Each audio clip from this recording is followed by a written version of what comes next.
ओम श्री गणेशाय नमः। ओम नमो भगवते वासुदेवाय। हरे कृष्णा कृष्ण कृष्णा हरे हरे, हरे राम राम राम हरे हरे। तव्हां सभिनी हरि भक्तन के नमस्ते। प्यारा भक्तों, ही कथा पाण गुरु कृपा से हासिल करे रहा आयूं। श्री गणपति सरस्वती जो दरे ध्यान करियां तो मां भागवत महापुराण जो बयान, जंहिंमें व्यासदेव ऐं सुखदेव जी कयो आहे श्री कृष्ण लीला जो गुणगान। सभई चयो जय भागवतम महापुराण।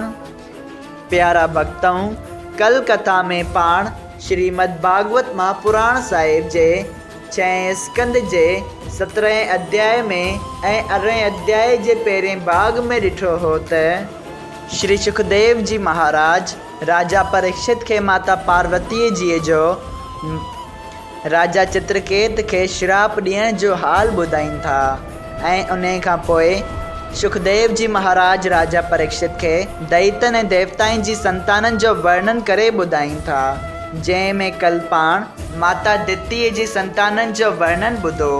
अॼु पाण श्रीमद् भागवत महापुराण साहिब जे 6 स्कंद जे 18 अध्याय जो ॿियो भाग शुरू करे रहिया आहियूं। श्री सुखदेव जी स्वामी राजा परीक्षित के ॿुधाइनि था त कश्यप जी के दिती स्त्रीअ मां मृत गुण पवन नाले 49 पुट पैदा थिया, जे इंद्र जहिड़ा देवता थिया। उन खां पोइ चवनि था त ए राजा, जॾहिं परमेश्वर वरा ऐं नृसिंह अवतार वठी हिरण्यकश्यप ऐं हिरणाकश दितीअ जे ॿिन्ही पुटनि खे मारियो, तॾहिं दिती ॾाढी उदास थी चयो त मुंहिंजा 2 पुट इंद्र माराए छॾिया। हाणे मां अहिड़ी का तजवीज़ करियां जो इंद्र जे मारण वारो पुट मूंखे पैदा थिए। उन मुराद सां दिती पंहिंजे पतीअ जी शेवा प्रेम सां करणु लॻी। हिकिड़े ॾींहुं कश्यप जी ख़ुशि थी खेसि पुछियो त ए दिती, मां तो मां ॾाढो ख़ुशि थियो आहियां, तोखे जेका इच्छा हुजे सो वरदान मूं खां। तॾहिं दिती हथ जोड़े चयो त महाराज, जे तव्हां ख़ुशि थी मूंखे वरदान ॾियण लाइ चयो था त मूंखे हिकिड़ो अहिड़ो पुटु ॾियो जो इंद्र खे मारे पाण हमेशह जीअरो रहे। ही ॻाल्हि ॿुधी कश्यप जी उदास थी मन में वीचार कयो त मां वरदान ॾेई वेठसि, हाणे छा करियां। इंद्र परमेश्वर जो भक्त आहे, तंहिंजा प्राण वठण न घुरिजनि ऐं मुंहिंजी बि ॻाल्हि पूरी न थियणु घुरिजे। अहिड़ी तरह घणो सोच वीचार करे कश्यप जी चयो त ए दिती, तूं नायरी महीने जो विर्त कर त तोखे अहिड़ो ई पुटु पैदा थिए।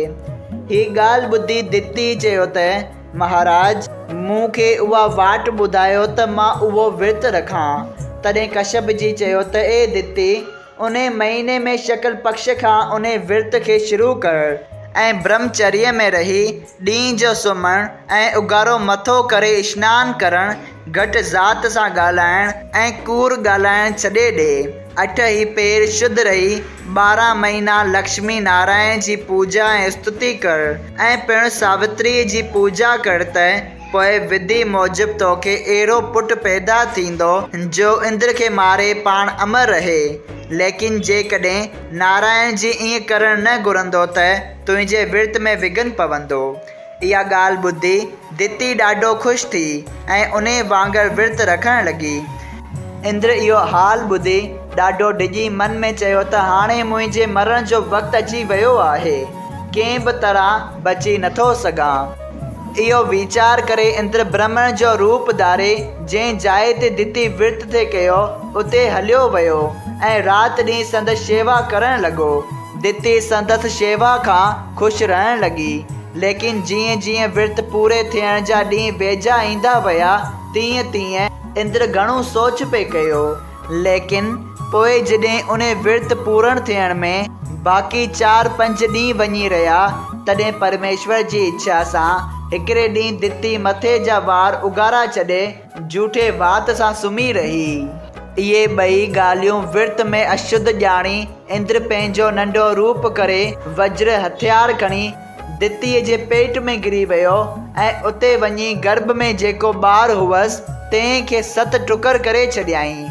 तॾहिं उहे 7 ई टुकर रोअण लॻा। इंद्र वरी हिकिड़े टुकर खे 7 टुकर कया, लेकिन नारायण जी इच्छा सां को बि न मुओ ऐं उन्हनि 7 मां 49 छोकिरा थी रोई चवण लॻा त ए इंद्र, तूं असांखे न मार, असीं तुंहिंजी मदद कंदासूं। ही हाल ॾिसी इंद्र उन्हनि छोकिरनि खे चयो त ए भाई, हाणे तव्हां न डिॼो, तव्हीं मृत नाले थी मूं सां रहंदा। वरी इंद्र उन्हनि 49 छोकिरनि समेत गर्भ जी वाट खां ॿाहिरि निकिरी इंद्र रूप थी पियो। जॾहिं दिती जागी इंद्र खे 49 छोकिरनि समेत बीठो ॾिठो, तॾहिं उनखां पुछियईं त ए इंद्र, मूं हिकिड़े पुट पैदा थियण वास्ते संकल्प कयो हो, सो मूंखे 49 पुट कीअं पैदा थिया? इहा ॻाल्हि ॿुधी इंद्र डिॼंदे ऐं ॾकंदे चयो त हे माता, जॾहिं मूं तोखे झूठे वात ऐं खुलियल वारनि सां सुम्हण करे विर्त में अशुद्ध ॾिठो, तॾहिं पंहिंजे प्राण बचाइण वास्ते तुंहिंजे बालक खे मारण लाइ पेट में किरी वयसि ऐं मूं पंहिंजे वज्र सां उन बालक खे 7 टुकड़ा कया। पोइ वरी हर हिकु टुकड़े खे बि 7 टुकड़ा करे 49 टुकड़ा कया, लेकिन तुंहिंजे विर्त ऐं पूजा जे प्रताप सां इहे 49 ई अमर थी जीअरा रहिया।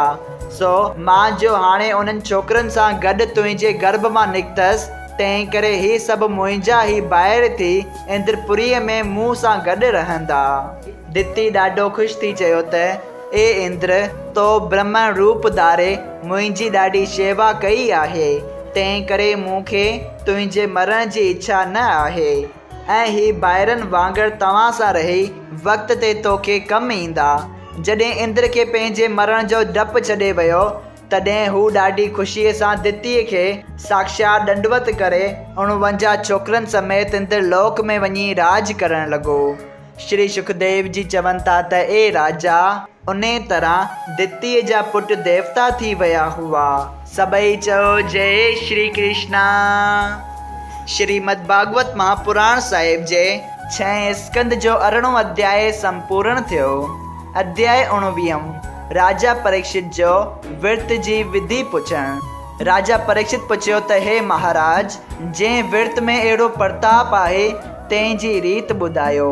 श्री सुखदेव जी चयो त ए राजा, जेका स्त्री हिन विर्त खे रखणु चाहे, सा पंहिंजे स्वामी खां आज्ञा वठी नायरीअ जी वॾी उमास जो स्नान करे, पहिरियां ई पवन देवता जी कथा ॿुधे, पोइ वरा जी खोटियल मिटी बदन खे लॻाए स्नान करे ऐं नायरी सॼे परवाह खां विर्त रखणु शुरू करे ऐं ब्रह्मचर्य में रही वेद विधिअ मूजिबि हर रोज़ लक्ष्मी नारायण जी पूजा करण खां पोइ हथ जोड़े मंत्र सां उन्हनि जी स्तुति करे, वरी सावित्रीअ खे पूजे, खीर जी आहुति अग्नीअ में विझिजे ऐं पहिरियां ई ब्राह्मणनि खे खीर पीआरे, पोइ पाण उहो ई खीर जो आहुति ॾियण मां बचे सो पीए। अहिड़ी तरह हिकु वरे ताईं हर रोज़ विर्त ऐं पूजा करे, कार्तिक शकल पूर्णमासीअ जी रीत मूजिबि उन जो पुराव करे, ब्राह्मणनि ऐं कंगालनि खे भोॼन कराए, अध्यापन कंदड़ आचार्य खे सेजा ऐं रुपया वग़ैरह दान ॾेई ख़ुशि करे त विर्त रखण वारी स्त्री देवताउनि जहिड़ो पुटु ॼणे सदाईं सावित्री वांगुरु रही संसार में पंहिंजो मनोर्थ पाए मरण खां पोइ मुक्त थिए थी। ही विर्त पति ऐं पत्नी ॿिन्ही मां को बि रखी सघे थो। पति विर्ता स्त्रीअ खे ही विर्त सॼो साल रखणु घुरिजे। इहा कथा ॿुधाए श्री सुखदेव जी चयो त ए राजा परीक्षित, हाणे मूं पुनसून नाले विर्त ऐं पवननि जे जनम जी सॼी कथा तोखे ॿुधाई। जा कथा ॿुधी राजा परीक्षित पिणु ॾाढो ख़ुशि थियो। सभई चयो जय श्री कृष्णा। श्रीमद् भागवत महापुराण साहिब जे 6 स्कंद जो 19 अध्याय ऐं आख़िरी अध्याय संपूर्ण थियो। अगरि तव्हां सभिनी हरि भक्तनि खे हिन कथा मां लाभ हासिल थियो हुजे त कृपया हिन कथा खे ॿियनि हरि भक्तनि सां शेयर कजो त उन्हनि जो बि भलो थिए ऐं तव्हांजो बि भलो थिए। सभई चयो जय सिया राम। राधे राधे।